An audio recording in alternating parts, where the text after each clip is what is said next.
छांदोग्य उपनिषद की 45वीं कक्षा। तो छांदोग्य उपनिषद का 8वें प्रपाठक का 10वां खंड। तो पहले प्रवाक में अब वो उपदेश दे रहे हैं। 32 और 32 64 साल हो गए, उसके बाद में दे रहे हैं। तो स एषा स्वप्ने महीयमानश् चरति एषा आत्मा इति होवाच। उन्होंने क्या कहा निश्चय से कि ये जो स्वप्न में महिमा को प्राप्त होता हुआ विचरण करता है, ये आत्मा है। प्रतिच्छाया में जो है वो तो खंडित हो गया। जब हम स्वप्न कर लेते हैं, सपने देखते हैं निद्रावस्था में, सुषुप्ति के से भिन्न अवस्था में सपने देखते हैं, उसमें जो इतना बढ़ चढ़ करके प्रशंसित पूजनीय होकर के विचरण करता है, वो आत्मा है। अब इस शरीर को आभूषण पहना लो तो वो सपने वाले में तो आभूषण नहीं आएंगे, जैसे यहां पर होने लगते थे। तो उसकी जो समस्या लेकर के आया था इस आभूषण के पहनने से, तो वो भी आभूषण वाला हो रहा है चित्र। तो उन्होंने स्वप्न वाला बता दिया कि ये है आत्मा, जो स्वप्न में विचरण करता है, जो स्वप्न में आता है, जाता है, बोलता है और विभिन्न क्रियाएं करता है, वो आत्म तत्व है। अब उसको तो माला के पहनाने से कोई फर्क नहीं पड़ेगा, वो परीक्षण क्या कर सकता है। तो इसको तो आत्मा मानना ही पड़ेगा, और वो निरुत्तर भी हो गया इंद्र। तो यह ऐसा स्वप्ने महीयमानश् चरति ऐसा आत्मा इति होवाच, और साथ में जोड़ दिया विशेषण लगा करके, एतत् अमृतम अभयम एतत् ब्रह्म इति। यही अमृत है, यही अभय और ये ब्रह्म है। जो पीछे शरीर को कहा था अमृत, अभय और ब्रह्म, अब ये प्रक्रिया ऐसी है कि हम इसको सत्य कहें असत्य कहें। जो उपदेश दिया, ये जो छाया में दिख रहा है, प्रतिछाया में, नेत्र में, दर्पण में, यही वो ब्रह्म है, यही वो आत्मा है। अब ये कथन सत्य है असत्य है, तो बाद में स्वीकार कर ही लिया ना। इंद्र को भी परामर्श हुआ और उसने चिंतन किया, जान करके फिर मनन किया, तो कहा कि हाँ नहीं, ठीक बात कह रहे हो। लेकिन ये जो कथन है पहले वाला, ये सत्य है असत्य है? प्रजापति, ब्रह्मवेत्ता, आत्मज्ञाता, उनसे उपदेश लेने के लिए गए हैं, उपनिषद में कथा की जा रही है और उनका एक उदाहरण हमारे सामने आ रहा है। तो प्रथम दृष्टिया क्या कहेंगे हम? गलत कहा ना? गलत कहा है नहीं जयचंद जी? गलत कहा, सीधा सीधा पहले ही उपदेश दे देते। तो असत्य का प्रयोग कर रहे हैं ब्रह्म विद्या को सिखाने के लिए। सब प्रयोजन ये जब किया जाता है परीक्षा के लिए, सिखाने के लिए, ये असत्य में नहीं आएगा। ऐसा असत्य नहीं, किसी को हानि पहुंचाने के लिए नहीं, गलत करने के लिए इसलिए नहीं कहा जा रहा है। और बाद में आकर के विरोचन आक्षेप करे कि आपने तो ये कहा था, हम ऐसे ही करते रहे इतने साल। बोले ठीक है, अब आए हो तो अब आपको बता देते हैं आगे का। भाई हमारे तो इतने साल निकल गए, आप पहले ही बता देते तो। बोले पहले बताते तो आपको समझ में नहीं आता, क्योंकि परामर्श ही नहीं हुआ था, आगे की बात ही समझ में नहीं आती। कह भी देते तो भी समझ में नहीं आती। अब पाचन ही नहीं है और खिला दो कुछ भी, तो वो खिला दिया तो भी पचेगा तो है नहीं, वो लगेगा तो है नहीं वो शरीर में। तो जितना है उतना ही दे दिया, चलो इसी को लग करके करो, इसी से पुरुषार्थ करोगे। और करते करते समझ में आएगा, प्रश्न उठेगा, चिंतन होगा, तब फिर आओगे, तब फिर आगे की बात करेंगे। तो कहा कि ये अमृत है, अभय है, ये ब्रह्म है। तो सह शांत हृदय प्रव्राज, उसी तरह शांत हो गया। शांति मिलती है ना कई बार उपदेश से,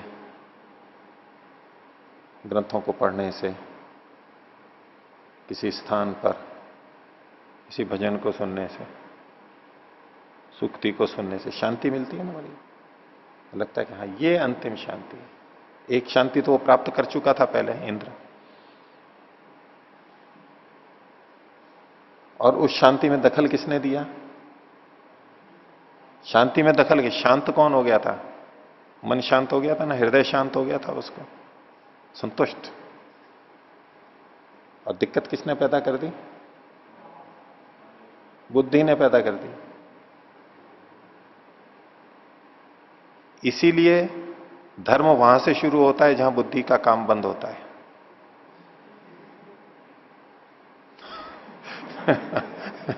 नहीं कहा जाता है आजकल बहुत, इसको महिमा मंडित महिमा मंडित किया जाता है कि बुद्धि का काम तो विज्ञान में है। बोले धर्म तो हमारा वो है जहां बुद्धि समाप्त होती है ना, वहां से धर्म शुरू होता है। बुद्धि जहां समाप्त होती है वहां भावना और हृदय शुरू होते हैं।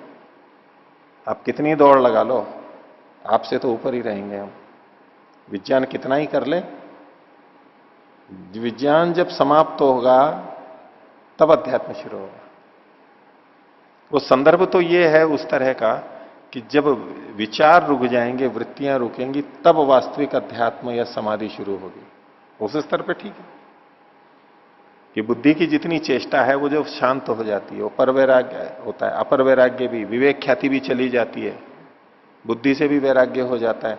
अब निर्वृत्ति निर्विचार हो जाता है, वो ये ऊंची से, वहां तो घटेगा ये, लेकिन इसको घटाते कहां पर है सामान्य स्थिति में। इसलिए धर्म के क्षेत्र में अकल का क्या काम है, उठा के रख देते हैं। ऐसा ही इंद्र ने किया, अर्थात बुद्धि को अलग नहीं किया, इसलिए वो उसने गलत रास्ता पकड़ लिया इंद्र ने। ये उपनिषद बता रही है, देखो अनुविद्या, खोज करके जान करके फिर भी जानाती जानता है। तो समस्या किसने, शांत तो हो गया था वो शुरू में, और फिर अशांति पैदा कर दी थी, भय पैदा कर दिया था उसको बुद्धि ने। फिर आया, फिर शांत कर दिया प्रजापति ने, क्योंकि प्रजापति तो धार्मिक थे, आध्यात्मिक व्यक्ति थे, शांत कर देते थे। और इंद्र तो आध्यात्मिक था नहीं, उसको तो अभी आत्मा का ज्ञान मिला नहीं था, इसलिए कोई शांत भी कर देता है तो फिर वो अपनी उसी आदत के वशीभूत होकर के बुद्धि का प्रयोग करके फिर भय से युक्त हो जाता था, अशांत हो जाता था।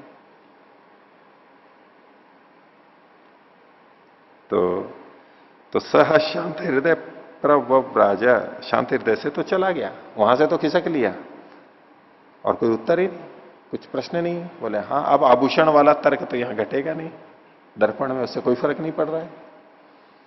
लेकिन चिंतन उसका चल रहा था, आदत संस्कार उसके गए नहीं इंद्र के। तो क्या सह अप्राप्य इव देवान एतद अभयम ददर, एतद भयम ददर्श। और देवताओं को तो प्राप्त भी नहीं हुआ था, पहुंचा भी नहीं था घर तक, वो रास्ते में ही था, और वहीं उसको अशांति हो गई, भय हो गया।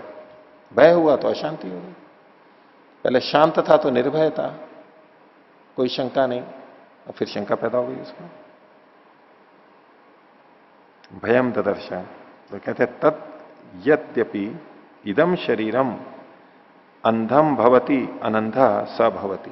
बोले ये बात तो ठीक है कि शरीर अंधा हो जाए तो वो स्वप्न वाला जो आत्मा है, जो अभी पुरुष बताया, आत्मा बताया, वो अंधा नहीं होता है।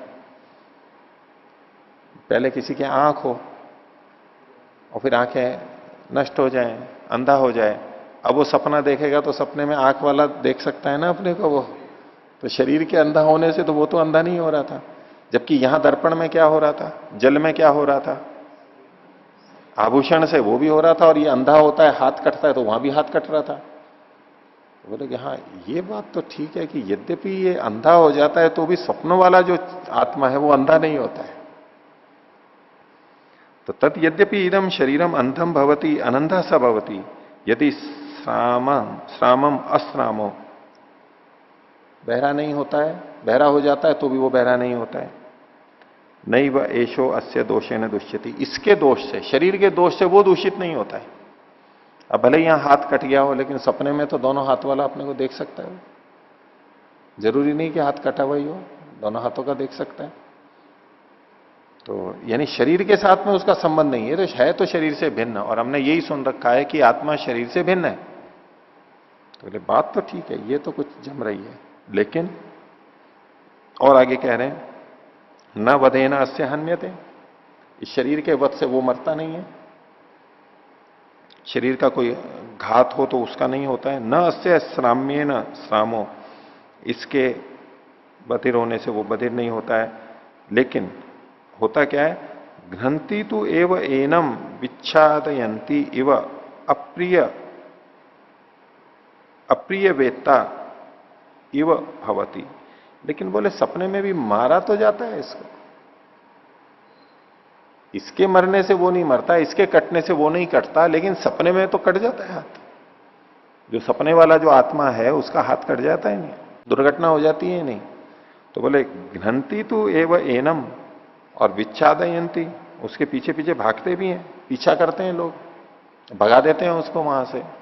तो ये सब होते हुए अप्रिय वेत्ता इव भवती, लेकिन उस स्थिति में भी अप्रिय को जानने वाला तो होता है, प्रिय भी देखता है लेकिन अप्रिय भी तो जानता रहता है। जैसे शरीर अप्रियता को से युक्त होता है और ये आत्मा नहीं हो सकता, ऐसे स्वप्न में भी जो है वो भी तो अप्रियता से युक्त होता रहता है, वो भी आत्मा तो नहीं हो सकता, संदेह हो रहा है उसको। तो कहा था जो आत्मा को जान लेगा तो फिर उसको तो कोई कष्ट नहीं होता है, भय नहीं होता है। तो कहा नाम अत्र भोग्यम पश्यामी इति, मेरे को इसमें भोग्य ही नजर नहीं आ रहा है। हम तो अध्यात्म की बात चल रही है और भोग्य की बात कर रहे हैं। वो भोग्य शब्द को ही हमने वहां लगा लिया है सारा, योग रूढ़ी कर दिया या रूढ़ी कर दिया, योग रूढ़ी कर दिया कि बस वो सांसारिक विषयों में ही भोग्य के लिए है।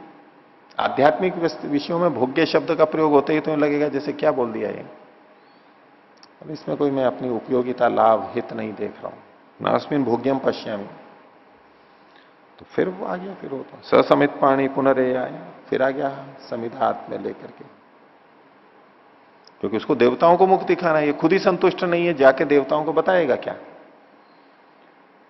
तमहा प्रजापति रुवाच, फिर वो की वही कथा है, मघवन शांत हृदय प्रभराजी ही, आप तो शांत होके चले गए थे, अब क्या हो गया। किमिच्छन पुनरागम इति, कौन सा नया प्रश्न लेकर के आए हो। तो बोले जी नया प्रश्न नहीं, मैं तो उसी प्रश्न को वापस लेकर के आया हूं, आपने जो बताया था उसी के बारे में मेरे को तो प्रश्न उठ गया है, मेरा प्रश्न तो पहले वाला ही है। तो फिर वो की वो बात की सहोवाच तद यद्यपि इदम भगवः शरीरम अंधम भवति अनंदा स भवति, यदि सामश्रामो सामम सामश्रामो नैव एषो अस्य दोषेण दुष्यति। श्रामम अश्रामो, इसको म लगा लेना, श्रामम अश्रामो।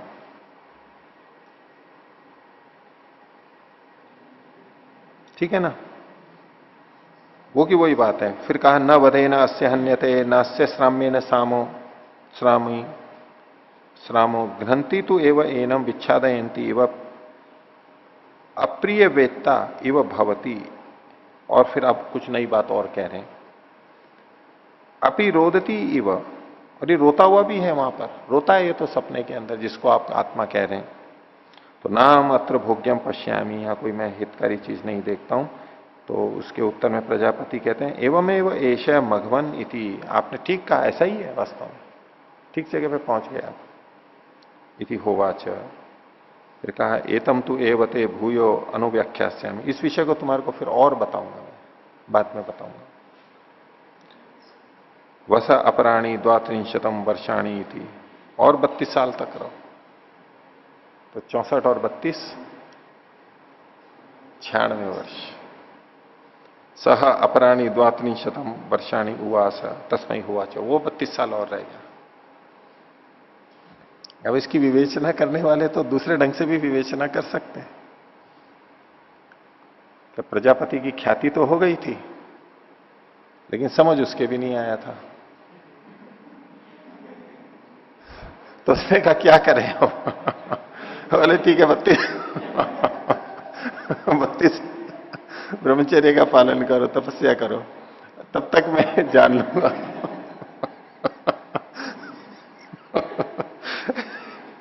ऐसा कोई सोच सकता, ये तो अध्यापक की दृष्टि से हुआ। लेकिन ये छात्र की दृष्टि से इसको 32 साल तक वहां पर रखा कि तपस्या करेंगे, वो भाव नहीं है। लेकिन मैं बता रहा हूं आपको, कोई अगर सोचना चाहे तो इस तरह भी सोच सकता है कि मैं 32 साल के लिए क्यों रखा। तो कई बार चीज तैयार नहीं होती है ना, कर्मचारी दुकान वाले होते हैं, सामान नहीं बना हुआ है, बोले थोड़ा आधा घंटा बैठो, चश्मा ठीक करना है या कुछ छोटा मोटा करना है ना, देर हो गई हुआ ही नहीं, तो बोले बैठो बस अभी होता है अभी होता है। उसको बैठाते हैं थोड़ा, 2 घंटे बाद में आना। वो 2 घंटे के अभी तक तैयार नहीं हुआ तो सोचे उस काल में समय मिल जाएगा। तो क्या थी 32 साल तक। लेकिन प्रजापति ने घोषणा शुरू में ही कर दी थी, वो तो वचनबद्ध था, और वो तो विधि पूर्वक एक कदम से कदम, जैसे सीढ़ी से सीढ़ी चढ़ता है ऐसे उसको जहां ले जाना है वहां ले जा रहा है। नहीं तो परीक्षा कर रहा है, वो हर किसी को नहीं दे रहे। हल्का फुल्का होगा तो निकल जाएगा, बला टलेगी। बड़ी कठोर परीक्षा रख दी। तो 32 साल तक और रहो, और 32 साल तक और रह लिया। बड़ा धैर्य वाला था इंद्र। तो इंद्र को ये चिंता नहीं हो रही कि भाई मेरा वो सिंहासन डोल जाएगा। पौराणिकों में इंद्र का सिंहासन बहुत जल्दी डोला देते हैं वो, कि युधिष्ठिर ने और इन्होंने यज्ञ शुरू किए, राजसूय है, तो बोले इंद्र का सिंहासन डोल गया। उसको घबराहट हो गई कि भाई कोई ये इसने अगर, वो तो शतक्रतु कहलाता है, 100 यज्ञ किए उसने, बड़ा यज्ञ किए, और अगर दूसरे ने किसी ने कर लिए तो वो अधिक योग्य हो जाएगा, तो उसकी जगह इंद्र की जगह वो आ जाएगा, तो वो सिंहासन डोलने लग जाता है उसका।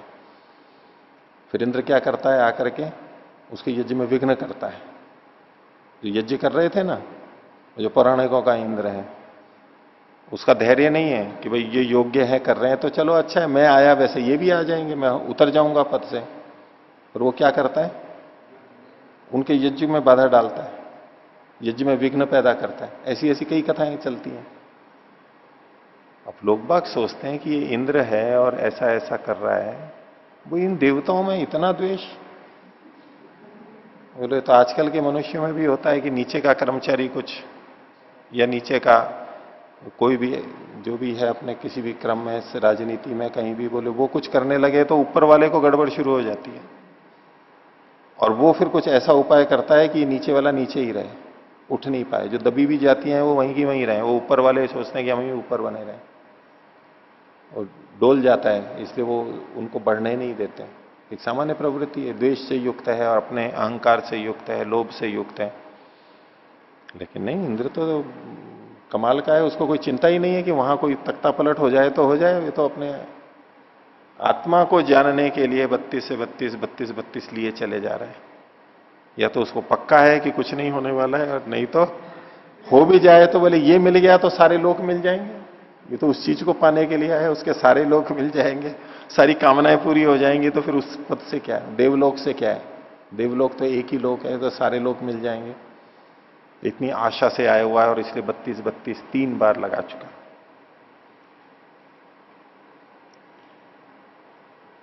32 साल और हो गए, 3 बार हो गए, 96 साल हो गए। उनकी अपनी आयु जितनी भी होगी वो कुछ लिखा नहीं है, जो भी है पूरी जवानी लगा दी इसी के अंदर।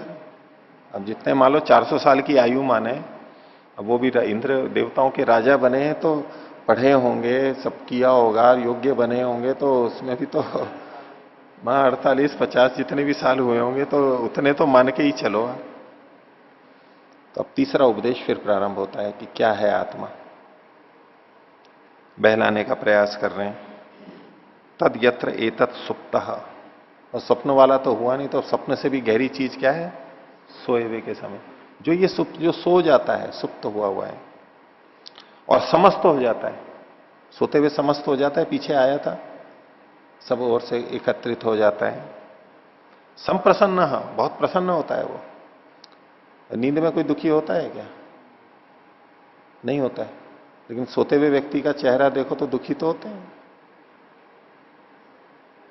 सोते हुए व्यक्ति को देखो तो प्रसन्न भी होते हैं, शांत भी होते हैं, दुखी भी होते हैं, सब तरह के देखते हैं ना। वो सपने की अवस्था में होते हैं। अगर गाढ़ निद्रा आ रही है तो उस समय दुख वाली बात नहीं रहती है। संप्रसन्न स्वप्नम न बीजानाती, जो कि स्वप्न को नहीं देख रहा है उस समय, बोले ऐशा आत्मा ही थी, ये है आत्मा।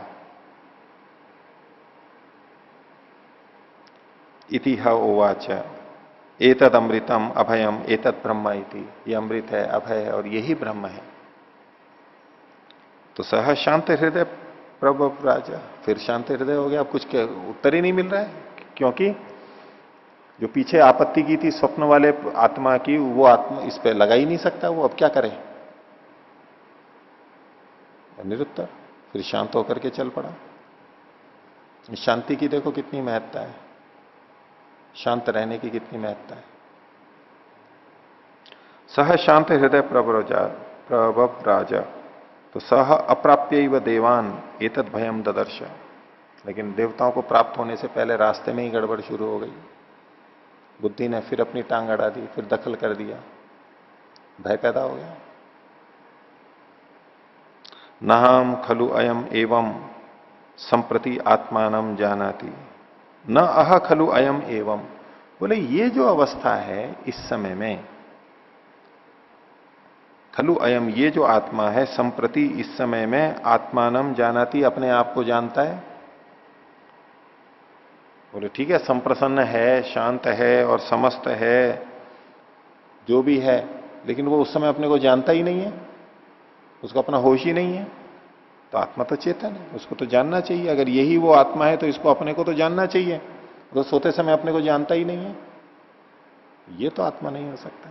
भय पैदा हो गया, फिर शंका पैदा हो गई। तो न अह खलु अयम एवं संप्रति आत्मानम जानाति, क्या अयम अहम अस्मीति, ये मैं हूं।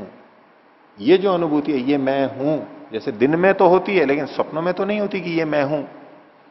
विस्मृत रहता है, वो तो अपने को भूला हुआ रहता है। तो जानना कहां हुआ, वो आत्मा को जानना कहां हुआ। तो नो एव इमानी भूतानी, और ना वो इन भूतों को जानता है, ना ये पृथ्वी आदि भूत हैं और अन्य प्राणी हैं उनको भी नहीं जानता है, ना तो खुद को जानता है ना दूसरों को जानता है वो। तो विनाशम एव अपीतो भवती, वो तो ऐसे है जैसे कि नष्ट हो गया है, कुछ रहा ही नहीं। ये तो नष्ट हुआ हुआ होता है, तो आत्मा तो नष्ट होता नहीं है। तो ना मात्र भोग्यम पश्यामी, इसमें भी मैं कोई कल्याण नहीं देख रहा हूं, ये कोई लाभदायक चीज नहीं है। तो ससमित प्राणी पुनः रहा, फिर आ गया, अब पीछा तो छोड़ना नहीं है इसको। तो बाकी कथा वैसी है। तमह प्रजापति रुवाच मघवन यह शांत हृदय प्रव्राजी किमिच्छन पुनर्आगमय थी। तो शांत हृदय से चले गए थे, फिर कैसे आ गए। इस वाक्य में भी व्यंग्य है, आप तो शांत हृदय से चले गए थे, फिर कैसे आ गए।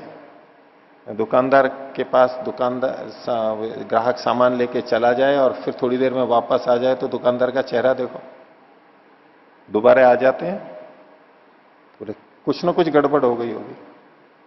क्या आ गया, चीज खराब हो गई, क्या आ गया, फिर ये बदलेगा करेगा। तो दोबारा अगर आ जाओ ना उसी समय, बड़ी सी चीज लेके जाते समय खूब खुश थे दोनों, दोबारा वहां पहुंचो तो देखो ग्राहक भी जाता है, उसको भी आशंका रहती है और वो दुकानदार को भी लगता है कि ये क्या कुछ आफत लेके आया, कोई समस्या लेके आया होगा जरूर, अभी कैसे आ गया एकदम से।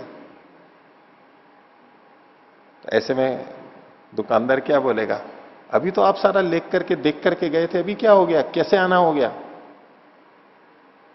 आप तो शांत चले गए थे, अब कैसे आ गए फिर से। तो कहा कि न खलु भगवा एवं संप्रति आत्मानम जानाति, ये तो उस समय आत्मा को जानता ही नहीं है। अहम अस्मि इति, तो नो एव इमानी भूतानी, और न औरों को जानता है, वो तो केवल नाश जैसा रहता है। विनाशम एव अपितो भवती नाम अत्र भोग्यम पश्यामि, मैं इससे संतुष्ट नहीं हूं, मेरे को तो ठीक लगे। अब इसके बाद भी फिर प्रजापति ये कहता है एवं एव एश मघवन यति स हुआ चाहे। प्रजापति स्वीकार तत्काल लेता है, हाँ नहीं ठीक कह रहे हो आप, सत्य में तत्व, आप बिल्कुल ठीक कह रहे हो। एतम तु एवते भूयो अनुव्याख्या से अमी, मेरे को तेरे को फिर बताऊंगा। अब कितने साल कहेगा, 3 बार 32 हो गया, तो चौथी बार क्या होना है, 32 ही होता है ना। गणित के प्रश्न आते हैं ना बैंकों के अंदर और परीक्षा के अंदर तर्क बुद्धि के लिए, बोले पहले में 4 है, दूसरे में 8 है, तीसरे में 12 है, तो चौथे में यहां क्या आना चाहिए, 16 आना चाहिए। यहां 2 है, यहां 2 है, यहां 2 है, तो अब चौथे में क्या आना चाहिए, 2 ही आना चाहिए। ऐसा होता है ना, इधर 16 है, इधर 26 है, इधर 36 है, तो अब आगे क्या आना चाहिए, 46 आना चाहिए। बड़ी तीव्र बुद्धि है। ऐसे ऐसे प्रश्न आते हैं आजकल, युक्ति तर्क और उसको देखने के लिए, परीक्षा के लिए ऐसे प्रश्न आते हैं। तो 3 बार 32 32 32 हो गया, तो चौथी बार फिर 32 आना चाहिए। वैसे तो इंद्र के मन में क्या होगा, 3 बार देख लिया, ये हर बार 32 32 साल तो अभी फिर ये तो कुछ और बताएंगे तो 32 साल ही कहने वाले। लेकिन वो 32 नहीं कहते। तो नो एव अन्यत, हाँ, एतम तु एवते भूयो अनुव्याख्यास्यामि नो एव अन्यत एव अन्यत्र एतस्मात् वस अपराणी 5 वर्षाणी थी। इसके अतिरिक्त 5 वर्ष और, 5 वर्ष और रह जाओ। तो 96 और 5 101। ये 101 संख्या आ गई, बहुत अच्छी। 101 रुपया देते हैं। पीछे भी एक संख्या आई थी, आपने देखा था, वो विषम संख्याएं जो थी, 3, 3 के बाद में 5। जैसे आचमन हम 3 करते हैं। जितनी अच्छी अच्छी चीजें हैं ना, वो सारी विषम संख्याओं में है। आचमन जैसे 3 करते हैं या 3 बार बोलते हैं। फिर 5 है, 5 को भी अच्छा मानते हैं, 5 बार घृताहुतियां देते हैं और भी 5-5 करते हैं। फिर उसके बाद में 7, 7 को भी अच्छा मानते हैं ना कि भाई 7 बार है। और 7 के बाद में 9 और फिर 11, फिर 11 और 11 के बाद में फिर 20 तो खैर अलग हो गया, फिर 101 है। ठीक है, 51 भी आप ले लो उसमें, लेकिन ये विषम संख्याओं के अंदर वहां पर दिया हुआ था 1101 ऐसे। तो 5 और कहा, तो 96 और 5 101 पे पहुंचा दिया। सह अपराणी 5 वर्षाणी उवासा, और रह गया। और नहीं तो कितना होता, 96 और 32 और होते तो 128 होता, 128 होता। तानी 100 संपेदु, वो 101 हो गए कुल मिला के। एतत् तद यद आहु, इसीलिए लोग बाग ऐसा बोलते हैं, 100 हवई वर्षाणी मघवन प्रजापतौ ब्रह्मचर्यम उवास, कि इंद्र ने प्रजापति के पास में 101 वर्ष तक ब्रह्मचर्य का पालन किया, प्रतीक्षा की, अध्ययन किया, सीखा। तस्मै होवाच, उसको अब ये बोलते हैं 101 वर्ष तक किया। और क्या कहा, मघवन मर्त्यम व इदम शरीरम, भगवान ये शरीर तो मरते हैं, मरने वाला है, नाशवान है। आत्म मृत्यु नहीं, मृत्यु से प्राप्त है। मृत्यु तो इसमें उपलब्धि है, प्राप्त ही है इसको, मृत्यु के मुख में ही है ये। तदस्य अमृतस्य अशरीरस्य आत्मनो अधिष्ठानम, और ये जो शरीर है ये अमृत अशरीर आत्मा का अधिष्ठान है। जो अमृत है, जो शरीर रहित है, शरीर से भिन्न है, उस आत्मा का ये अधिष्ठान है। आत्तो वही सशरीर प्रिया प्रियाभ्याम, और ये जब सशरीर होता है आत्मा, तो प्रिय और अप्रिय से युक्त रहता है। शरीर से जब भी युक्त रहेगा, प्रिय और अप्रिय से युक्त रहेगा ही आत्मा, पूरी तरह कभी नहीं हट सकता। तो आत्तो वही सशरीर प्रिया प्रियाभ्याम, इसी बात को और कह रहे हैं। न वही सशरीर से सतः प्रिया प्रियो अपहति अस्ति, निश्चित रूप से न वही सशरीर से सतः, सशरीर के होते हुए इस आत्मा के प्रियता और अप्रियता की अपहति, नास्ति, नाश है ही नहीं, हो ही नहीं सकता है। प्रियता अप्रियता तो शरीर के रहते हुए होती ही है। लेकिन आजकल की योग साधनाओं में शरीर में रहते हुए भी प्रियता अप्रियता से पूरी तरह से ऊपर उठ जाते हैं। आजकल लोग जो करते हैं, साधनाएं बताते हैं, प्रियता अप्रियता से पूरे हट जाते हैं, ऐसा वो कहते हैं। एक स्तर तक ठीक है, जो अविद्या युक्त प्रियता अप्रियता है, अतिरंजित है, उससे तो उड़ जाते हैं। वो कितनी सीमा तक प्रियता अप्रियता से हटते हैं, वो एक वहीं तक ही देखा जाना चाहिए, वैदिक दृष्टि नहीं है। अब उनको समझ में नहीं आता है, लेकिन बात बड़ी अच्छी लगती है कि देखो प्रियता अप्रियता से पूरे हट गए, इतनी महारत हासिल कर ली है इन्होंने। और शास्त्रों के वचन भी मिल जाते हैं, जो विपरीत स्थितियों में और उन्नति में अवनति में सुख दुख में भी सम रहते हैं। वो समत्व की बहुत ऊंची बहुत बात हो गई, लेकिन वो समत्व कहां कितना, उस सीमा को न देख करके उसको बिल्कुल व्यापक कर देते हैं, हर जगह पे लगा देते हैं। समत्व समत्व समत्व, सब जगह समत्व। जबकि उनके जीवन में भी, व्यवहार में भी सैकड़ों चीजें ऐसी दिखा सकते हैं, कोई भी व्यक्ति हो, यहां समत्व नहीं है। हर चीज में, हर जगह, सब चीज में समत्व नहीं ला सकता, कोई भी नहीं ला सकता, होता ही नहीं है, असंभव है, ना हुआ ना होगा। लेकिन वो समत्व को इतना व्यापक कर देते हैं। लेकिन ये आजकल इतना दिमाग पे चढ़ा हुआ है लोगों के, और सुनने में भी बहुत अच्छा लगता है, क्योंकि वो थोड़ा थोड़ा समत्व देखते हैं कि हाँ समत्व होने पे अच्छा लगता है, अच्छा होता भी है। यहां ये तत्वतः बात कर रहे हैं कि शरीर के रहते प्रियता अप्रियता से रहित हो ही नहीं सकता है। न वही सशरीर से सतह प्रिया प्रियो अपहति अस्ति।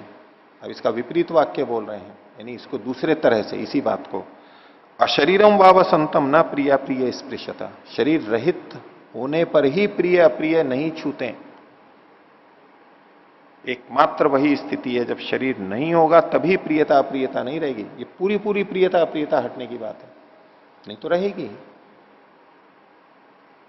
और जो आजकल के लोग समत्व और प्रियता अप्रियता से रहित और ये जो स्थितियां करते हैं, तो कहते हैं हम तो जीते जीते ही कर लिया। अब जीते जीते ही कर लिया तो आगे तो कोई चरण है ही नहीं उनके लिए, यहीं पर ही प्राप्त कर लिया। इसलिए वो कहने लगते हैं कि मुक्ति की भी क्या आवश्यकता है। मुक्ति में आप जाके करोगे क्या? ये सुख दुख से छूट जाओगे, यही तो है ना। हम यहीं रहते रहते दुख से छूट गए, हम आपसे भी बड़े हैं। तो प्राचीन ग्रंथ कहते होंगे कि मुक्ति में सब दुख छूट जाते हैं। हमारे पास तो वो विधि आ गई है कि हम शरीर में रहते हुए ही सब दुखों से रहित हो जाते हैं। और जब यही हमने प्राप्त कर लिया शरीर के रहते हुए, जहां सारे चेले चपाटी भी हैं और ये सब भी हैं, अखबारों में नाम भी आता है, ये अतिरिक्त जो है वो वहां तो मिलेगा नहीं है मुक्ति में। और दुख से ही तो छूटना है, दुख से तो हम यहीं पर ही छूट गए, वो चीज तो मिल ही गई और ये अतिरिक्त चीज और है यहां पर। तो मुक्ति में जाने की क्या आवश्यकता है? हम तो देखो आप सबकी सेवा के लिए, आप लोगों को भगवान की प्राप्ति कराने के लिए यही जन्म लेते रहेंगे, यही करते रहेंगे। ये इसका परिणाम होता है उस सिद्धांत का। ऐसा मान करके वो ये कहने लगते हैं, मुक्ति का ही निषेध करने लग जाते हैं। और जो मुक्ति की बात करता है उसको कहते हैं कि क्या इसी जन्म में मुक्त नहीं हुए, वहां क्या हो गए? मुक्ति का उपहास करते हैं। जो मुक्ति को नहीं मानते वो लोग जो आक्षेप करते हैं उनको भी कर लेते हैं, हाँ ठीक है मुक्ति की कोई जरूरत नहीं, यही मुक्त हो गए। उन लोगों को भी अपने साथ जोड़ने के लिए कि हाँ ठीक है चलो मुक्ति को नहीं मानते तो मत मानो, ये तो यहीं पर ही हो जाओगे। तत्वतः जो ये यहां बात कही जा रही है, ये छांदोग्य उपनिषद का बिल्कुल अंतिम भाग चल रहा है, इस कथा का भी अंतिम भाग चल रहा है। ये प्रजापति का निर्णय है और ये हम सबका भी अनुभव। कोई नहीं है ऐसा, कोई नहीं है ऐसा, ना हो सकता है। कुछ ना कुछ प्रियता अप्रियता तो शरीर के रहते हुए होगी ही। हाँ अधिक नहीं होगी। जैसे सामान्य व्यक्ति हाय तौबा करता है दुख आने पे, लुट जाने पे, वैसे नहीं करेगा वो। लेकिन बीमार होगा, भूख लगेगी, प्यास लगेगी, कोई उस पर आक्रमण करेगा, कोई उसकी हानि करेगा, उस पर विपरीत केस कर देगा, बाधाएं खड़ी करेगा, उसकी उपासना नहीं होने देगा, उसके अच्छे कार्यों को नहीं होने देगा, तो होना ही है। अप्रियता तो रहेगी, उससे वो हटेगा ही, तो स्वभाव है। शरीर के रहते ये सब चीजें, शरीर के कारण से जो प्रियता अप्रियता है वो तो कम से कम रहेगी। मानसिक प्रियता अप्रियता वो भले ही हटा ले, काल्पनिक प्रियता अप्रियता भले ही हटा ले, शरीर की बाध्यता तो वो तो सबके साथ में। इसीलिए हमारे यहां पर मुक्ति का मतलब शरीर से मुक्ति, प्रकृति से मुक्ति, उसके बिना मुक्ति ही नहीं है। तो न वही शरीर से सतह प्रिया प्रियो अपहति अस्ति अशरीरम वावसंतम न प्रिया प्रिय स्पृशतः। आगे कहा अशरीरो वायु, उदाहरण दे रहे हैं। वायु कैसा है? शरीर रहित है। वायु का कोई शरीर होता है क्या? बस वायु है। अभ्रम बादल है, उसका भी कोई शरीर नहीं होता है, नहीं होता, ये दिखाई देता है बादल जो, यही इसका शरीर होगा। अब ये तो वायु भी स्पर्श करती है, लेकिन वायु का कोई शरीर हाथ पैर नहीं दिखाई देते। और बादलों का भी कोई शरीर नहीं होता, ये तो बादल तो बस धुआं है, जैसा वाष्प है, इसका हमारी तरह आंख नाक कान जैसा तो शरीर होता नहीं है। विद्युत, बिजली भी बिना शरीर के है। और स्तनयित्नु, उसकी जो गरज है वो भी बिना शरीर के है। बस ये स्वयं है, लेकिन हम स्वयं आत्मा होते हुए भी हम इस शरीर में हैं। ये अंतर है दोनों के अंदर। अभी हम आत्मा अपने आप में होते हुए भी शरीर में है, लेकिन ये वायु आदि तो जैसे हैं वैसे हैं बस, इनका कोई अलग से शरीर नहीं है। अशरीराणी एतानी, ये सब चीजें और ऐसी ही जो चीजें हैं वो बिना शरीर के हैं, जड़ है, इनका क्या शरीर होना है। तद यथा एतानी अमुष्माद आकाशात समुत्थाय परम ज्योति रूप संपद्य स्वेन रूपेण अभिनिष्पद्यन्ते। तो ये जो है इस आकाश से उठ करके, जहां पर है ये कहीं ना कहीं कुछ न कुछ आकाश अवकाश है, वहां से उठ करके फैल करके बढ़ करके परम ज्योति रूप संपद्य, उस परम ज्योति को प्राप्त करके, वो परम ज्योति का कुछ अर्थ सूर्य करते हैं और परमात्मा परक भी है, कि परमात्मा की व्यवस्था के अनुरूप होते हुए स्वेन रूपेण अभिनिष्पत्यन्ते, ये जो सारे के सारे हैं जो शरीर से रहित हैं, शरीर नहीं है ये, अपने रूप में है बस, ये इस आकाश से उत्पन्न होकर के, यानी प्रकृति से उत्पन्न होकर के, प्रकृति का एक भाग आकाश है उससे उत्पन्न होकर के, और उसी परमात्मा की व्यवस्था में उस परमात्मा को प्राप्त होकर, यानी परमात्मा के नियम के अनुसार से निर्मित होकर के स्वयं रूपेण अभिसंपत्यंत, ये अपने अपने रूप में है बस। वायु अपने रूप में है, विद्युत अपने रूप में है, बादल अपने रूप में है, गर्जन अपने रूप में है, इनका अपना जैसा रूप है वैसा ही है बस। इसी तरह से एवं ऐसा संप्रसाद हो, ये संप्रसाद है, ये संप्रसाद मतलब ये आत्मा, ये निर्मल, जो सुख दुख राग द्वेष से ऊपर उठ गया है, जितनी सीमा पे उठा जा सकता है, वो अविवेक पूर्ण को हटा दिया है जिसने। अस्मात् शरीरात समुत्थाय है, इस शरीर से ऊपर उठ करके। अब शरीर से ऊपर उठ करके दो तरह से होता है, एक तो है कि शरीर को छोड़ करके मुक्ति में चला गया है, यह है शरीर अस्मात् शरीरात समुत्थाय, और दूसरा है कि रह इसी शरीर में रहा है लेकिन फिर भी इस शरीर से ऊपर उठ गया है, जैसे कि विदेह होते हैं, राजा विदेह जनक, राजा जनक के लिए कहा जाता है विदेह, ये शरीर में रहते हुए भी शरीर से रहित हैं, ये भावना के स्तर पर दोनों तरह से देख सकते हैं। तो एवं ऐसा संप्रसादो अस्मात् शरीरात समुत्थाय परम ज्योति रूप संपद्य स्वेन रूपेण अभिनिष्पद्यते, अपने रूप में आ जाता है वो, जब तक शरीर के साथ में है तो वो अपने रूप में नहीं आता है, और शरीर से उठ चुका है ज्ञान के स्तर पर तो वो अपने रूप में स्थित हो जाता है, अथवा मुक्ति में जाता है तब भी अपने रूप में हो जाता है, परमात्मा को पा लेता है, दोनों ही स्थितियों में। इस पंक्ति को बार बार दिया जाता है वेदांत दर्शन के भाष्य के अंदर, लोग इसको बार बार देते हैं मुक्ति को प्राप्ति के, अस्मात् सैष संप्रसाद अस्मात् शरीरात समुत्थाय परम ज्योति रूप संपद्य, ये परम ज्योति परमात्मा के लिए है, स्वेन रूपेण अभिनिष्पत्यते स उत्तम पुरुष, ये उत्तम पुरुष है। अब ये सब आत्मा की पुरुष की सबसे ऊंची अवस्था है, इससे बढ़कर के कुछ नहीं है, उत्तम है, ये सबसे श्रेष्ठ स्थिति है। स तत्र परियेति, वो वहां पर घूमता है इधर उधर। अब तत्र का मतलब दोनों तरह से लेंगे,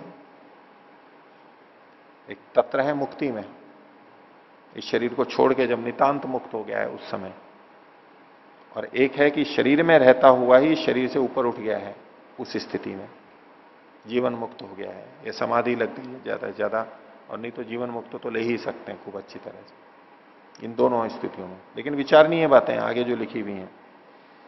तो स तत्र परियेति, घूमता है इधर उधर। जक्षत, खाता हुआ, कहां खाएगा मुक्ति में, क्या खाएगा, ये शरीर तो है ही नहीं, प्रश्न उठ जाएगा ना। घूम तो सकता है, सत्यात प्रकाश में लिखा है, वह अव्याहत गति से गमन करता है, समस्त इच्छानुसार कामचार होता है उसका, सब जगह घूमता है। जक्षत, खाता है, क्रीड़न, खेलता है, खेलता हुआ, रममाण, आनंद लेता हुआ, किनके साथ में, स्त्री भेरवा, यानैर्वा, जाति भेरवा, महिलाओं के साथ, महिलाएं पुरुष की दृष्टि से देख सकती हैं, यानों के साथ, विभिन्न यान होते हैं उनके साथ में, जाति भेरवा, जो अपने सगे संबंधी होते हैं, परिवार वाले होते हैं, रिश्ते नाते रिश्तेदार होते हैं, उनके साथ में। अब ये मुक्ति की बात कैसी, या तो मुक्ति का हम ये स्वरूप करें कि वहां ये सब चीजें होती हैं, ये तो वो उस तरह के स्वर्ग हो गए जैसे लोग बताते हैं कई तरह के, और मुक्ति वाली बात तो नहीं हुई, वहां ये कहां से चीजें आएंगी। और अगर यूं कहें कि जीवन मुक्त हो गया है, शरीर में ही है अभी, शरीर में भी है, लेकिन व्यवहार तो करेगा लोगों से, अपने परिवार वालों से, औरों से, जहां पर जिनके साथ उठना बैठना उसको अच्छा लगता है वहां पर कुछ तो व्यवहार करेगा, खाएगा पिएगा घूमेगा उस स्थिति में। उसमें संगत लग रहा होगा, मुक्ति में तो संगत लग ही नहीं रहा होगा ये। तो शरीर रहते हुए इस तरह से पहले अर्थ में देखते हैं, तो ये करते हुए भी न उपजनम स्मरण इदम शरीरम, उपजनम इदम शरीरम न स्मरण, ये सब करता हुआ भी उपजन दुख का कारण जो ये शरीर है उसका स्मरण न करता हुआ, ये इन सबके साथ में है, खा रहा है पी रहा है आनंद ले रहा है, लेकिन फिर भी शरीर का साधन का स्मरण नहीं कर रहा है कि मैं शरीर के माध्यम से कर रहा हूं। वो आत्मा के स्तर पर काम कर रहा है, सारा का सारा जो भी व्यवहार चल रहा है वो आत्मा के स्तर पर, शरीर के माध्यम से मिलना जुलना बैठना बातचीत करना हो रहा है, लेकिन वो कहां पर पहुंचा हुआ है, आत्मा के स्तर पर पहुंचा हुआ है। ये इन साधनों को न स्मरण न करता हुआ स यथा प्रयोग्य है आचरण युक्त, तो जिस प्रकार से प्रयोग्य है मतलब जो जोड़ा जाता है, यानी घोड़ा बैल आदि, आचरणे उस यान में रथ के अंदर जुड़ा हुआ रहता है, युक्त जुड़ा हुआ रहता है, जैसे घोड़ा रथ में जुड़ा हुआ रहता है ऐसे। एवं एवं अयम अस्मिन शरीरे प्राणो युक्त, ऐसे ही इस शरीर में प्राण भी युक्त है। प्राण मतलब यहां पर आत्मा, जैसे रथ में घोड़ा जुड़ा हुआ रहता है ऐसे इस शरीर में ये आत्मा भी जुड़ा हुआ है। तो आत्मा घोड़े की तरह से हो गया, ये शरीर रथ की तरह से हो गया और आत्मा घोड़े की तरह से हो गया। अब यहां उपमा वो नहीं है, एक तरफ है आत्मानम रथिनम विद्धि शरीरम रथम एवतु इंद्रियाणी हयान्या हो, घोड़े को वहां पर इंद्रियों के रूप में कहा, यहां आत्मा को कहा जा रहा है। तो यहां दृष्टांत अलग है कि जैसे घोड़ा या बैल रथ को ले जाता है, चलाने वाला होता है, गति करवाने वाला होता है, वैसे इस शरीर में कौन जुटा हुआ है, गति करने वाला कौन है, आत्मा है। आत्मा के कारण से होती है, आत्मा चेतन तत्व है और वो ही उसी के होने पे ये सारी गतिविधियां हो रही हैं। तो जैसे घोड़ा जुड़ा रहता है रथ के, ऐसे ये प्राण इस शरीर में जुड़े हुए हैं, अंदर विद्यमान है। तो इस शरीर में जुटा हुआ भी है, इन सब व्यवहारों को करता हुआ भी वो शरीर का स्मरण नहीं करता है, एक जीवन मुक्त के लिए स्थिति। लेकिन इस सब का प्रयोग तो मुक्ति परक अर्थ में किया जाता है। अब मुक्ति में कैसे करेंगे, ये अपने भाई बंधुओं के साथ में है। तो उसका एक तरीका है कि इसमें एक इव शब्द जोड़ देते हैं। इव मतलब उनकी तरह से। तो ऐसा संप्रसाद, उस ये संप्रसाद आत्मा उस ज्योति को प्राप्त करके अपने रूप में हो जाता है, ये उत्तम पुरुष है। और वह परियेति इधर उधर घूमता है, कैसे, प्रसन्न होकर के, आनंदित होकर के, जैसे कि इस दुनिया के अंदर खाता खाता हुआ घूमता था उस समय जैसा खुश होता था। नहीं तो ये होता है ना मुक्ति में, फिर कैसा लगेगा। अब उसको उदाहरण देना है तो लोक का ही देना होगा। लोक में जिन चीजों में सुख लेता था वो आनंदित होता था, अच्छा लगता था उसको, उसका उदाहरण दिया जा रहा है, अर्थात वह सुखद स्थिति में है, इसको बताने के लिए। अब मुक्ति की स्तर की बात कर रहा हूं और ये जो सारे उदाहरण है उसको इव लगा लेंगे, उसकी तरह से परियेति वो घूमता है, कैसे, जक्षत क्रीडन रममाण स्त्रीभिर्वा यानैर्वा जतिभिर्वा जातिभिर्वा, इन सबको। लेकिन न उपजनम इदम शरीरम स्मरति, लेकिन वहां सब ये सुख तो ले रहा है, ये सुख मतलब इन जैसे सुख, जैसे इन सब चीजों में वो यहां आनंदित होता था, प्रसन्न होता था, संतुष्ट होता था, ऐसे वहां भी आनंद से युक्त है, सुखी है, दुख नहीं है उसको। और विशेषता क्या है, इस शरीर के रहते रहते जो दुख प्राप्त होता था, जो पीछे कहा था प्रिय अप्रिय की अपहति नहीं होती है, तो इस उपजन को दुखदायक इस शरीर का स्मरण नहीं करता है, यानी शरीर होता ही नहीं है उसका वहां पर। तो दुख से तो छूट गया, लेकिन सुख हमारे वहां पर हैं, वो कई गुना अधिक हैं, वो तो उपनिषदों में आता ही है। लेकिन समझाने के लिए है कि जिस तरह से यहां पर हमें सुख और आनंद की स्थिति बीच बीच में बनती है, ऐसे वहां पर भी वो सुख लगातार बना हुआ रहता है, लेकिन शरीर से संबंधित दुख नहीं रहता है। तो ये उदाहरण मुक्ति में कैसे घटेंगे, जब हम इसको उपमा की तरह कहेंगे, जैसे ये इसकी तरह से, ऐसे मतलब इसकी तरह से। हम लोक में भी इव को न लगा करके भी उस जैसा है सीधा कह देते हैं, ये वो है। वो है मतलब उस जैसा है, ये आता है। क्योंकि वो घट नहीं रहा है, वैसा तो वहां घट ही नहीं सकता, इसलिए इव को लेते हुए ये संगत लगेगा। आगे, अथ यत्र एतत् आकाशम अनुविषण्णम चक्षु, ये जो आकाश है जिसमें कि ये चक्षु फैला हुआ है, अनुशक्त है, लगा हुआ है, आंखें सब तरफ देखती हैं उस तरह से। स चाक्षुषः पुरुषो दर्शनाय चक्षु, ये जो सब आकाश और इंद्रियां हैं, मतलब प्रकृति है और इंद्रियां हैं, तो स चाक्षु, सब पुरुषः चाक्षुष है, वो पुरुष चक्षु से संबंधित है, चक्षु वाला है। और दर्शनाय चक्षु, और चक्षु उसके देखने के लिए है। ये भेद बताया जा रहा है प्रकृति पुरुष में। अथ यो वेद, जो इसमें जानता है, इदम जिग्रहणी इति स आत्मा, जो ये जानता है कि मैं सूंघूं, ये जो मैं सूंघूं, ये जो इच्छा है जिसकी, स आत्मा, वो है आत्मा। गंधाय घ्राणम, ये घ्राण तो गंध के लिए है, उसकी गंध के लिए, उसको पूर्ति कराने के लिए है। ये भेद दर्शन किया जा रहा है। अथ यो वेद इदम अभिव्याहराणी इति, कि मैं ये बोलूं, ये इच्छा हुई, जो ये इच्छा करता है कि मैं ये बोलूं, स आत्मा, उसे आत्मा कहते हैं। अभिव्याहाराय बात, लेकिन बोलने के, ये जो वाणी है ये तो बोलने के लिए है, ये कर्मेंद्रिय कहा गया। अथ यो वेद इदम शृणवानी इति स आत्मा, जो ये सोचता है, इच्छा करता है कि मैं सुनूं, वो आत्मा है। और श्रवणाय श्रोत्रम, श्रोत्र तो सुनने के लिए है। आगे इसी शैली में कहा, अथ यो वेद इदम मनवानी इति स आत्मा, जो ये सोचता है कि मैं ये मनन करूं, वो आत्मा है। मनो अस्य दैवम चक्षु, और मन उसके दिव्य चक्षु हैं। चक्षु हैं लेकिन दिव्य चक्षु हैं, बाहर के चक्षु। इसी तरह से सभी इंद्रियों की दृष्टि से सारे दिव्य गंध, दिव्य रस, दिव्य स्पर्श इत्यादि की जो चर्चाएं आती हैं, विशिष्ट चक्षु तो है वो भी, वो ज्ञानेन्द्रिय कर्मेंद्रिय दोनों है, मन के माध्यम से दोनों चीजें हो सकती हैं, तो दिव्य चक्षु है उसका। सवा एषा एतेन देवेन चक्षुषा मनसा एतान कामान पश्यन रमते, तो वो इस दिव्य चक्षु से, मन से इन कामों को देखता हुआ उसमें रमण करता है। कौन? वो आत्मा। इंद्रियों से नहीं, इंद्रियां तो बाहर के साधन है, सूचना मात्र के हैं। ये जो आनंद लेता है, रमण करता है, ये मन से करता है। मन ही सुख और दुख का साधन इंद्रिय है, ज्ञानेन्द्रिया नहीं।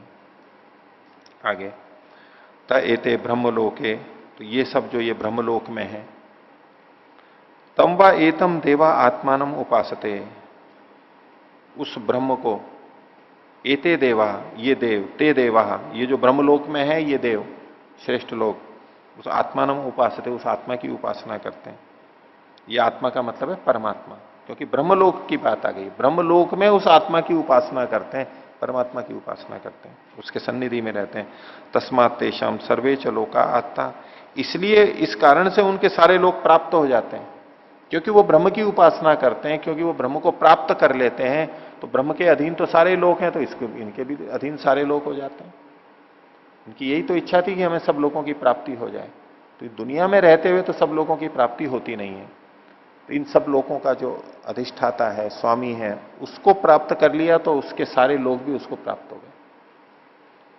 इसके लिए तस्मात् तेषाम सर्वे च लोका आता सर्वे च कामा सर्वांश्च लोकान आपनोति, सारे काम उसको मिल जाते हैं, कामनाएं पूर्ण हो जाती हैं, सारे लोगों को प्राप्त कर लेता है। सर्वांश्च कामान आपनोति, सारे उसको प्राप्त हो जाते हैं, वो प्राप्त कर लेता है। वो प्राप्त हो जाते हैं और ये प्राप्त कर लेता है। दो तरह से भाषा है देखो। तस्मात् तेषाम सर्वे च लोकाहा आत्ता, सब लोग उसको प्राप्त हो जाते हैं। लोकाहा आप्ता, लोग प्राप्त हो जाते हैं। और सर्वे च कामा, और सारे काम उसको प्राप्त हो जाते हैं। और सर्वांश लोकान आपनोति, ये सब लोगों को प्राप्त कर लेता है। वो प्राप्त हो जाते हैं, ये प्राप्त कर लेता है। ये दो अलग अलग चीजें हैं, दोनों तरह से हैं। प्राप्त तो है, भोजन उपलब्ध तो है, लेकिन मैं प्राप्त नहीं कर सकता, यानी खा नहीं सकता। वो प्राप्त होते हैं और ये प्राप्त कर लेता है, इसकी सामर्थ्य है। दो तरह से भाषा है। सर्वांश कामान, सब कामों को आपनोति, प्राप्त कर लेता है। आपता और आपनोति। आगे, कौन कर लेता है? यस्तम आत्मानम अनुविद्य विजानाति, जो उस आत्मा को जान करके जान लेता है, खोज करके, अन्वेषण करके जान लेता है। ये अपने आत्मा को जानता है, फिर उसको जानता है। इतिह प्रजापति रुवाच, प्रजापति रुवाच, प्रजापति ने ये अपनी बात कह दी। ये अंतिम उपदेश दे दिया उसको 100 वर्ष के, 101 वर्ष के बाद।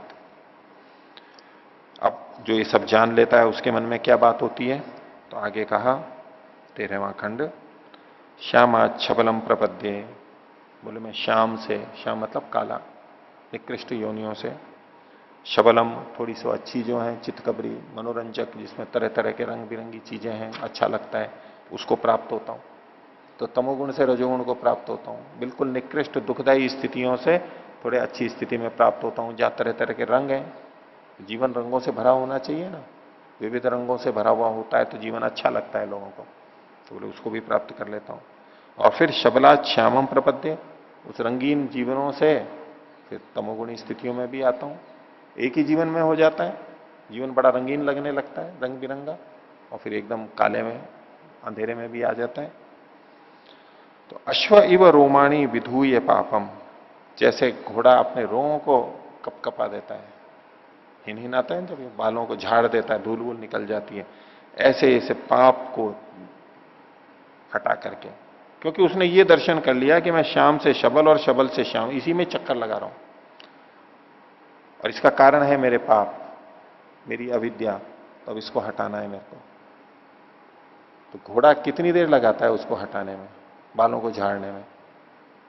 थोड़ी सी देर में कर देता है काम। तो ऐसे बिल्कुल झड़ जाते हैं वो, जो कि उसी में जुड़े हुए थे, उसके लिए भारी हो रहे थे, उसने झाड़ दिया तो झड़ जाएंगे वो, कि पाप सारे हट जाएंगे हमारे से, हम हटा सकते हैं उसको, आसानी से हट जाएंगे।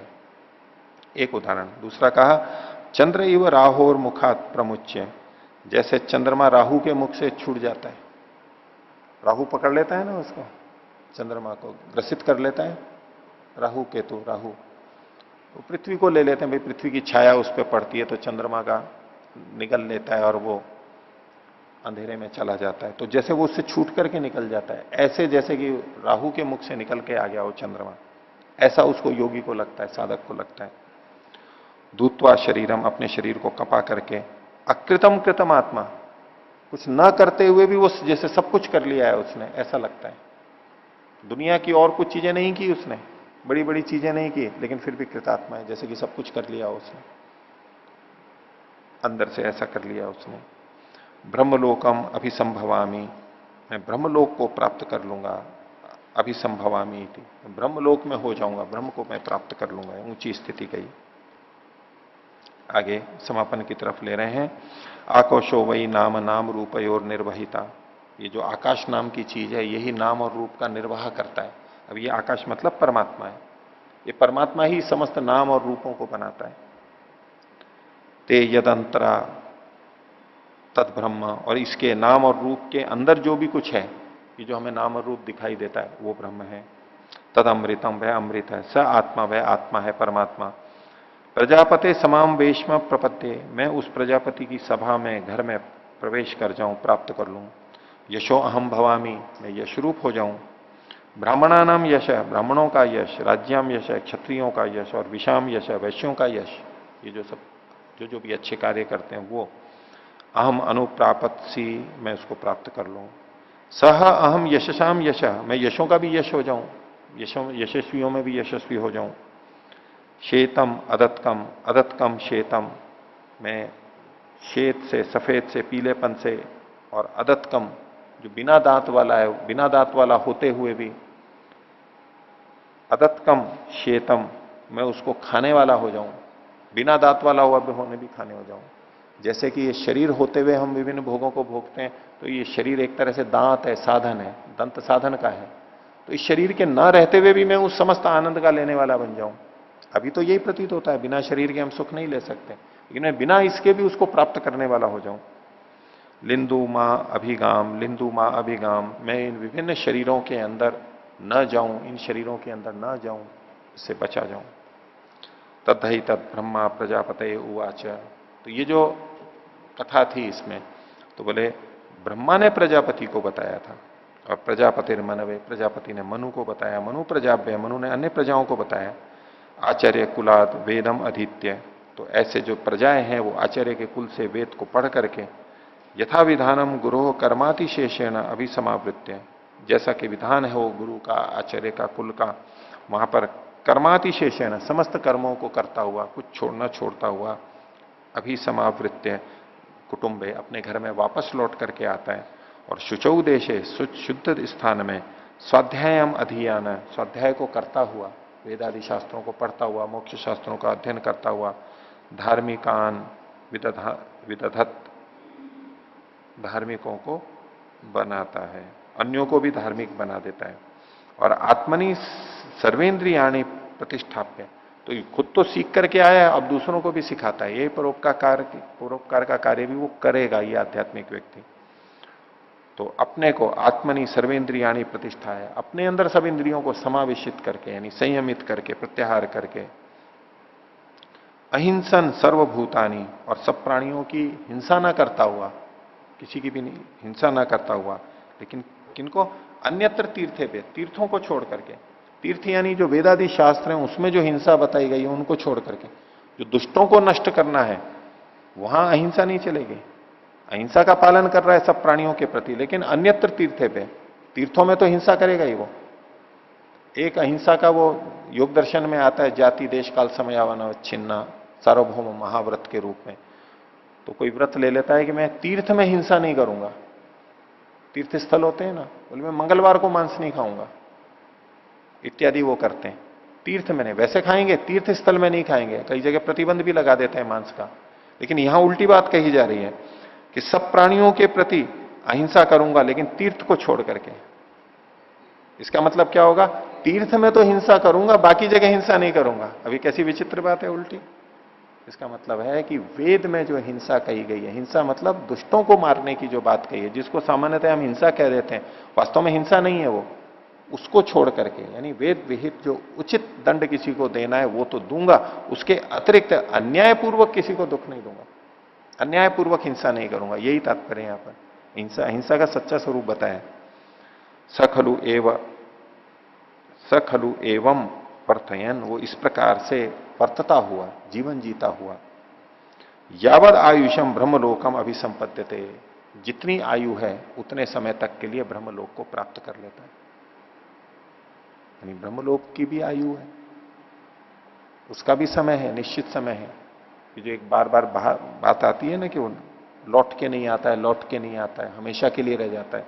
तो देखिए आगे कहा, न च पुनरावर्तते, न च पुनरावर्तते, वापिस लौट के नहीं आता है। लेकिन वापिस लौट के कब तक नहीं आता है, यावद आयुषम, जब तक वो आयु है, मुक्ति का काल है, उसमें लौट करके नहीं आता है। अब न च पुनरावर्तते, न च पुनरावर्तते, सब जगह जो लिखा हुआ रहता है उसी को लेके कहते हैं मुक्ति से तो लौट के ही नहीं आता है, वहीं चला जाता है। हम मुक्ति तो नित्य होती है कभी, यावद आयुषम, उसकी जो निर्धारित सीमा है, जो योग्यता है, वहीं तक ही तो घटाएंगे, मुक्ति के काल के बीच में नहीं आता है। कई लोग कह देते हैं कि मुक्ति से लौट के आ जाती है आत्माएं, और महापुरुष मुक्ति से बीच में से लौटी हुई आत्मा। मुक्ति से कोई नहीं लौटता, उस काल के बीच में ना आ सकता है, ना कोई उसका हस्तक्षेप। मुक्ति के काल को पूरा करके ही आएगा। जितने महापुरुष हैं वो यही बंधन में चलते चलते इतने अपने को श्रेष्ठ बना लेते हैं, हमें लगता है जैसे कि ये मुक्ति से लौटे हुए हैं, लेकिन मुक्ति से नहीं लौटते, मुक्ति से तो लौट ही नहीं सकता। तो यावद आयुषम ब्रह्मलोकम अभिसंपद्यते, एक विशेष महत्वपूर्ण बात है, सब जगह नहीं मिलता है यावद आयुषम, न च पुनरावर्तते, न च पुनरावर्तते, ये सारे वचन मिलते हैं।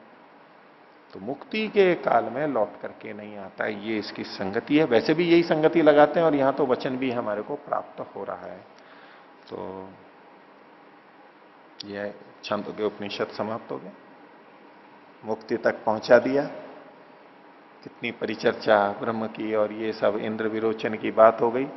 अब मूल बात वही है कि अनुविद्य भी जानाती, पहले अन्वेषण करता है और फिर जानता है।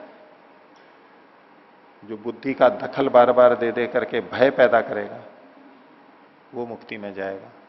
जो शांत हो गया वो सो शांत हो गया, वो शांति होता रहेगा। शांत हो जाते हैं ना, मृत्यु, शांत हो गए तो जन्म मरण चलता रहेगा। जो शांत हो गया वो तो शांति होता रहेगा बस। फिर जो भय देखेगा, इसमें दुख देखेगा, असंतोष देखेगा, वो अगली सीमा पे जाएगा। अंत में वो शांत होगा, वो अंतिम चीज है जब सही जगह पहुंचेगा। जो पहले ही शांत हो गया तो बस वो तो शांति होता रहेगा, वो शांति शांति होती रहती है बहुत शीघ्रता से। थोड़ा सा हुआ शांति, थोड़ा सा हुआ शांति, आगे तो वो बढ़ेगा जो शांति में भी अशांति देखने लगे, समाधान में भी प्रश्न उठाए और फिर अपने को निखारता निखारता ऊपर जाए। तो जो खोज करेगा, जो बुद्धि का प्रयोग करेगा, वो इस आत्मा को ठीक तरह से जान सकता है, नहीं तो तथाकथित शांति के अंदर रहता हुआ जीवन चलाता रहेगा। तो इसको यहीं समाप्त करते हैं।